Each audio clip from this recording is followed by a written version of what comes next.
ఈ ఐబొమ్మ అనేది అతన్ని క్యాప్చర్ చేసిందిగానే నాకు colleague from Chennai head called. వాళ్ళు ఫోన్ చేసి ఇక్కడ చేయలేంది మీరు చేశారు అక్కడ అని. So let me really congratulate the whole team of Telangana police. And Rajamouli గారు అన్నట్టు, చిరంజీవి గారు అన్నట్టు, ముందు సజ్జనార్ గారు అన్నట్టు, జస్ట్ కేవలం ఒక 20 కోట్ల కోసం కాదు ఇతను చేసేది, వీళ్ళు చేసేది. దీని వెనకాల చాలా పెద్ద international racket is there and international fraud is there. 50 lakh subscribers అన్నారు సజ్జనార్ గారు. సో వాళ్ళ personal data is completely exposed వీళ్ళకి. అండ్ ఐ రిమెంబర్ మా ఇంట్లో కూడా, మా ఫ్యామిలీలో కూడా just about 6 months back, 7 months back ఇదే జరిగింది.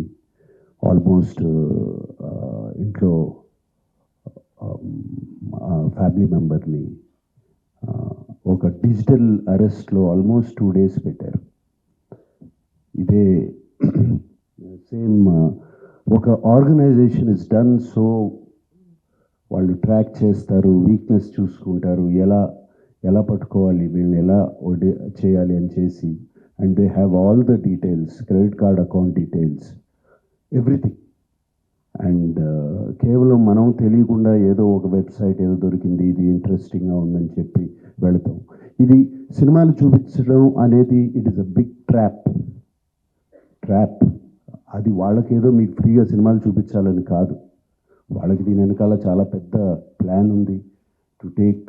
To make thousands of crores. This 20 crores అన్న సజ్జనార్ గారు అన్నది is a very small amount వాళ్ళకి. అండ్ 3 కోట్లు దొరికిందన్నారు, నాకు తెలిసి వాళ్ళకి జస్ట్ చేంజ్ అది. సో అండ్ నేను ఇంట్లో అప్పుడు మా family member had to approach the police. నాకు ఇలా జరుగుతుంది అంటే ఇమీడియట్గా when police came on line వచ్చినగానే వాళ్ళు 1 సెకండ్లో మాయమైపోయారు. వాళ్ళని ట్రేస్ చేయడం కూడా కుదరలేదు తర్వాత, అంత పకడ్బందీగా ఉన్నారు.